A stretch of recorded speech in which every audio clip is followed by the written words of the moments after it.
Eu acho que é um privilégio estarmos a viver no tempo em que estamos a viver.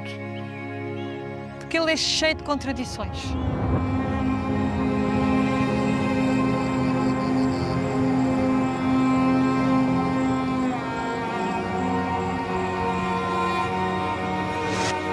Nunca tivemos tanto conhecimento das questões ecológicas, ambientais, mas ao mesmo tempo continuamos a ter uma ausência total de afeto, de carinho. Basta que a árvore surja qualquer coisa e corta-se a árvore.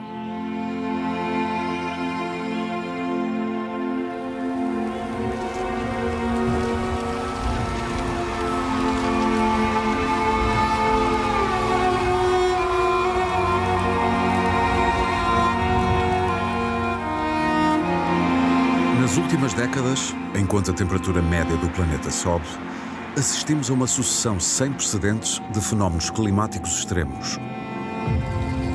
Vagas de calor, tornados, furacões, cheias épicas ou catastróficos fogos florestais cada vez mais frequentes deixam por todo o mundo um rastro de destruição e morte. Os alertas da comunidade científica de que é urgente mudar comportamentos, porque a Terra pode atingir em breve o ponto de ruptura, nem sempre são bem entendidos.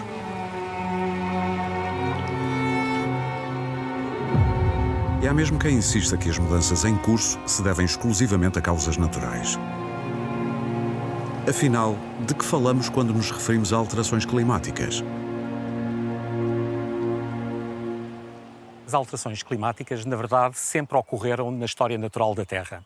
No entanto, as alterações climáticas nas últimas décadas, 200 anos desde o início da Revolução Industrial, estão a ocorrer a uma taxa muitíssimo mais rápida das que tinham ocorrido de forma natural. Continuando na trajetória que estamos atualmente, se o planeta aquecer cerca de 3 graus, vai-se dar uma taxa de cerca de 50 vezes mais rápida do que aquela que ocorreu de forma natural.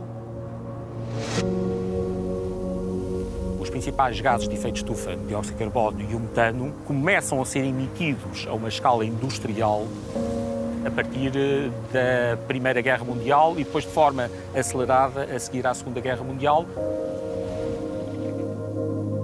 É natural que o seu efeito, do ponto de vista de temperatura média do globo, dos oceanos, só se tenha feito sentir mais para finais do século XX e particularmente no início do século XXI. A população do planeta cresceu imenso nas últimas décadas, no último século principalmente. Por razões boas, na maior parte dos casos, ou seja, a esperança de vida aumentou, a qualidade da alimentação aumentou também. Os progressos da medicina foram fantásticos nestas últimas décadas.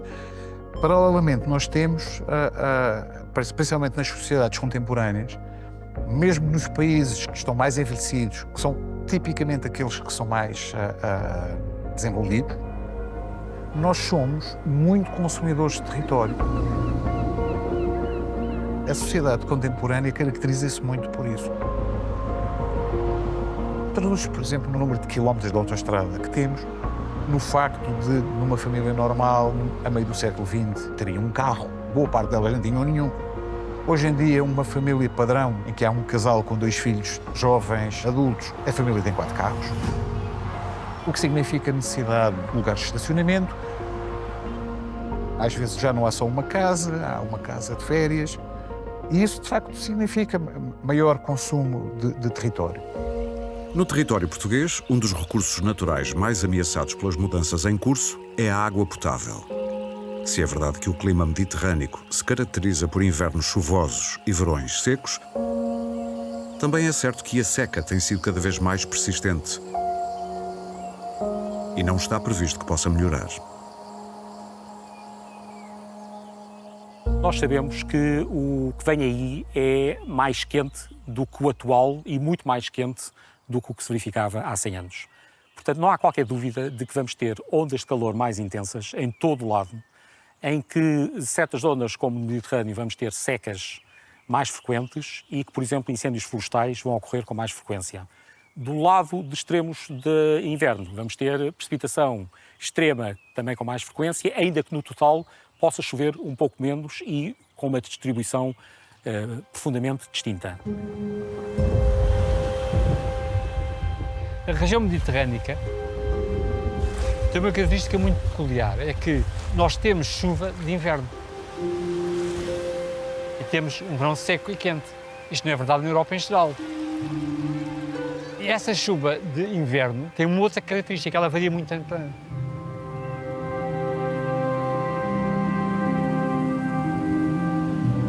Ela, na verdade, depende exatamente do que é que a frente polar está a fazer. E ela depende, em particular, que é, no fundo, o que é que o anticiclone dos Açores está a fazer. O que tem acontecido com o aquecimento global é que o sistema se tem tornado um pouco mais variável. Eu tenho mais energia e a minha variabilidade tem aumentado. Isso quer dizer que as minhas secas têm tornado um pouco mais intensas. Eu sempre tive secas, porque as secas são uma característica deste clima. Chover o mesmo, mas concentrado entre outubro e dezembro, é muito diferente de chover a mesma quantidade de uma forma mais espalhada até à primavera, incluindo março e abril. Quando chegamos ao período mais quente, com forte radiação solar, que começa a ocorrer cada vez mais cedo, em abril, maio, se não houver água do solo, os terrenos vão reagir de uma forma muito diferenciada. Portugal é um país peculiar numa questão muito interessante, é que nós temos só 500 km. Somos um país pequenino, mas nós temos um gradiente climático muito grande. Nós vamos ter mais variabilidade e quem vai perder mais água é a zona sul em que já temos água a menos. A constante diminuição dos recursos hídricos disponíveis lança grandes interrogações sobre o futuro da atividade agrícola nacional. Conscientes desse facto, entidades públicas e privadas, a trabalhar na área vitivinícola, uniram-se para definir estratégias que ajudem a enfrentar uma situação de seca permanente e a garantir a sobrevivência de um setor-chave da economia portuguesa. A vinha é uma das culturas mais importantes do país, quer em termos sociais, quer em termos culturais, quer económicos. Só para dar um exemplo, no ano passado as exportações de vinho atingiram cerca de 940 milhões de euros e a vinha, que é uma cultura que está por todo o país, já sente hoje os efeitos das alterações climáticas e esses efeitos são mais significativos e mais importantes nas zonas do interior. O ANCMAB ADAPT é um grupo operacional que foi desenvolvido para estudar as castas que estão melhor adaptadas aos cenários de alterações climáticas.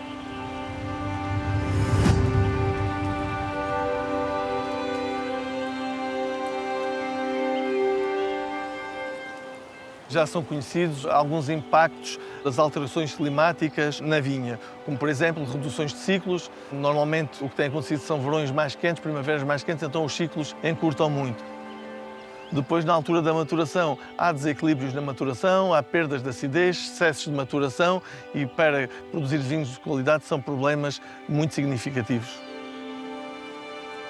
Este campo é constituído por 189 variedades, em que estão incluídas todas as castas do Alentejo, todas as castas do Douro, as principais castas das outras regiões vitivinícolas nacionais, castas estrangeiras com algum potencial enológico na nossa região e castas que entraram em desuso e que só existem em coleções que nós também transportamos para dentro do nosso campo ampelográfico.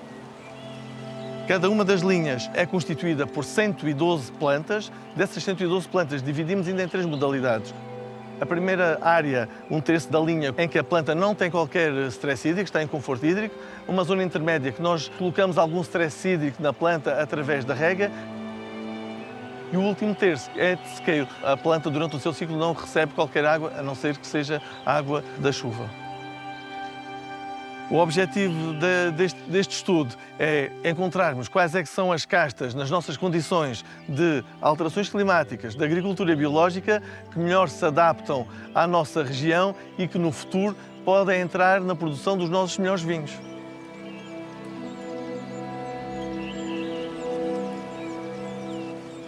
Conseguimos, nesta primeira fase, fazer um ranking das castas, quer em termos de eficiência no uso da água, portanto, aquelas que são mais poupadas e que trabalham melhor com menos quantidade de água, quer em termos de resistência a alguns fenómenos extremos, como, por exemplo, o escaldão, que é causado pelas vagas de calor, que cada vez vão ser mais frequentes e mais intensas. Numa segunda fase, então, procuramos avaliar, dentro das castas melhor adaptadas, quais eram aquelas que tinham potencial para produzir vinhos de maior qualidade. A vinicultura é uma cultura a prazo. Estamos a aplicar 25 a 30 anos ou até mais. Quando temos de tomar a decisão para instalar uma nova vinha, temos de ter a garantia das castas que estamos a instalar são aquelas que melhor se vão adaptar e produzir as melhores massas vínicas a 25 anos, a 30 anos ou mais.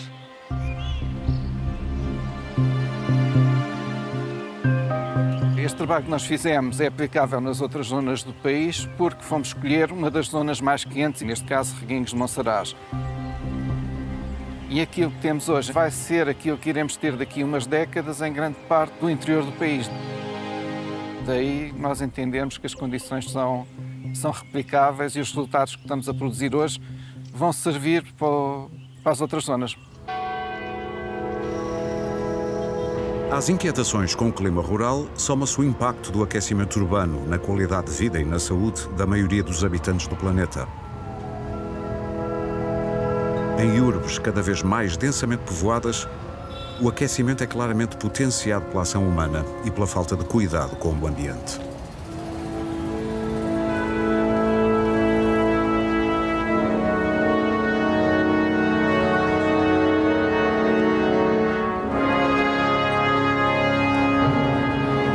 As cidades sempre tiveram uma relação muito íntima com o mundo rural e com os sistemas naturais.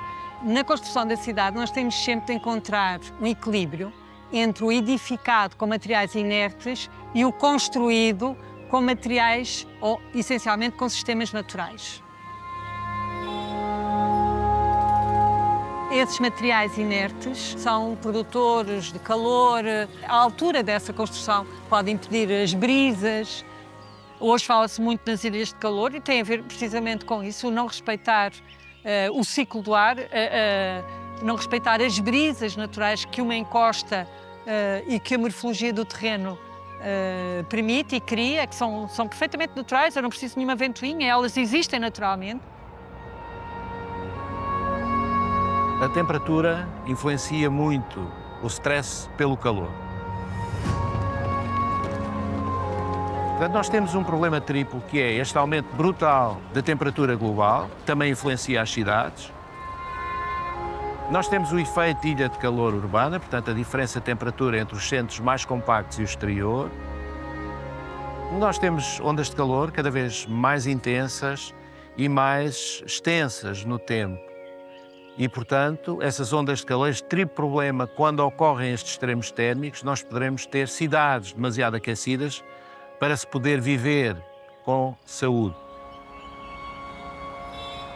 Nunca se falou tanto de paisagem, nunca tivemos tanto conhecimento das questões ecológicas, ambientais, do amor à árvore. Mas, ao mesmo tempo que temos todo este discurso e que o cidadão comum tem este discurso e que é ensinado nas escolas, isso tudo, continuamos a ter e a verificar uma ausência total de afeto, de carinho. Basta que a árvore suje o carro, suje a rua, que suje qualquer coisa e corta-se a árvore. Como?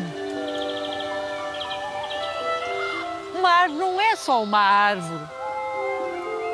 É um mundo de animais. É a sombra.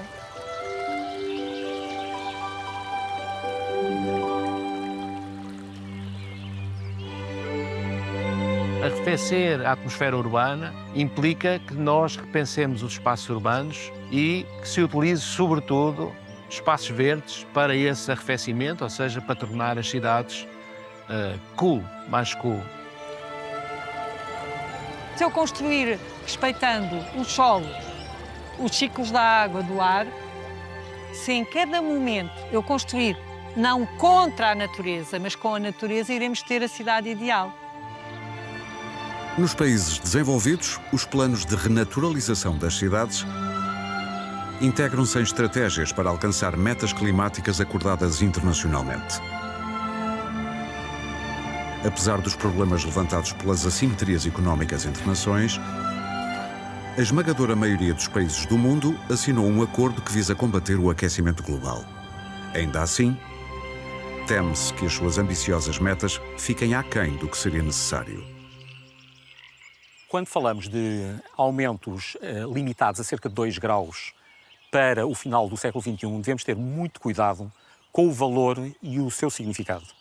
Por um lado, 2 graus à escala global, na verdade, num planeta que é dominado por oceanos, significa que nos oceanos, em média, vai ser cerca de 1,5 graus e nos continentes vai ser substancialmente superior.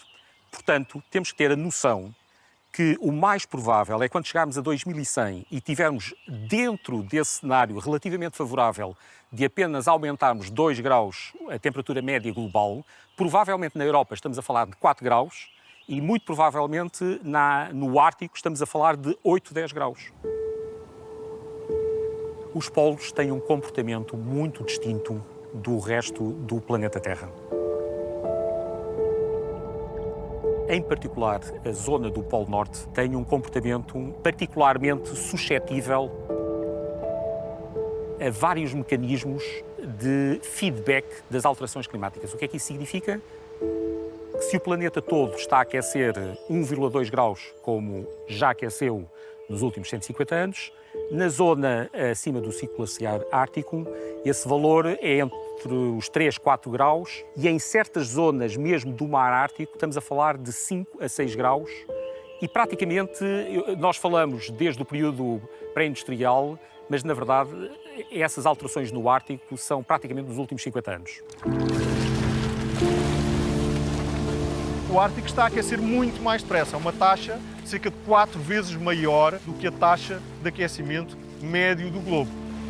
E se pensarmos que o Ártico é caracterizado por ter criosfera e que essa criosfera com temperaturas superiores a 0 graus entra em instabilidade, vamos rapidamente perceber que o Ártico está em mudanças extremamente rápidas. Responsável por refletir energia solar e arrefecer o planeta, a criosfera tem um papel fundamental no equilíbrio térmico da Terra.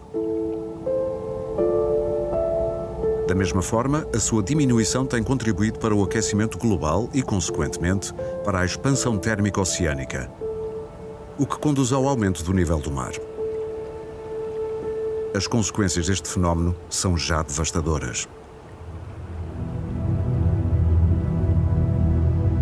A subida do nível do mar tem acelerado cada vez mais. Portanto, nos últimos 100 anos tem-se verificado uma aceleração desta subida e espera-se que no final do século, portanto daqui a cerca de 80 anos, mesmo que nós tenhamos comportamentos bastante bons ao nível do consumo de combustíveis fósseis, que esta subida possa chegar a valores da ordem de 1 metro, 1,5 metro, ou mesmo um pouco mais. Portanto, são valores bastante altos. Nós precisamos, de facto, de agir e de mudar os nossos comportamentos de maneira a travar este aumento das águas do mar.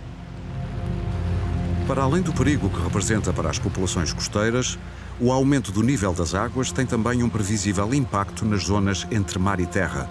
Uma faixa estreita, mas que dá um grande contributo no combate ao aquecimento global.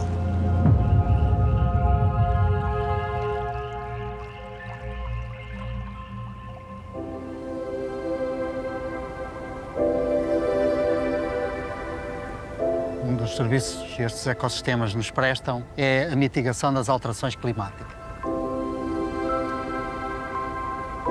Nós estamos a falar de ecossistemas costeiros, são basicamente, a nível global, 3. As ervas marinhas, os sapais nas zonas temperadas e as florestas de mangal nas zonas tropicais. São os 3 grandes ecossistemas chamados de carbono azul. E de carbono azul porquê? Porque sequestra o carbono, sequestra o CO2 da atmosfera ou da água e retêm esse carbono ou na biomassa ou no sedimento. Este é um reservatório enorme de carbono que é muito superior ao das florestas. A taxa de enterramento de carbono no sedimento nestes sistemas costeiros é 10 a 30 vezes superior ao das florestas tropicais. A degradação destes ecossistemas e o declínio da área destes ecossistemas costeiros tem sido muito elevado ao longo de centenas de anos. É preciso reverter esta tendência. E isso, de facto, está a acontecer. Porque se nós perdemos 40% das áreas destes ecossistemas, podemos, pelo menos, recuperar esses 40%. É preciso prevenir, é preciso começar a planear a ocupação humana nestas margens, não é? E é preciso também procurar zonas para fazer a recuperação destes ecossistemas, o restauro destes ecossistemas.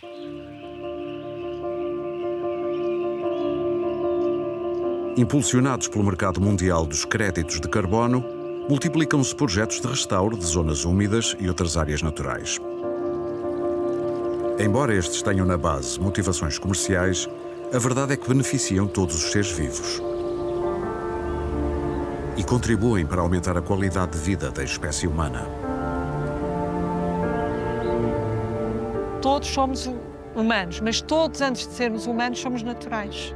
E, portanto, há uma necessidade uterina de voltar a este útero da natureza. E eu acho que isto é muito importante, quer em mundo rural, quer no mundo urbano. Hoje temos a discurso, mas não temos a prática. Mas vamos lá chegar.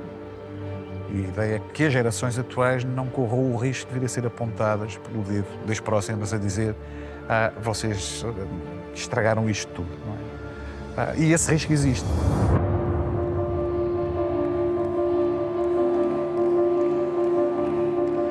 Nascidas sob a iminência de uma catástrofe planetária, as novas gerações exigem o direito ao futuro. O seu ativismo espalha a consciência de que todos, velhos e jovens, pessoas, animais e plantas, estamos intimamente ligados e igualmente vulneráveis perante a ameaça comum. Face aos cenários de aniquilação da vida, tal como a conhecemos, é urgente mudar mentalidades e comportamentos.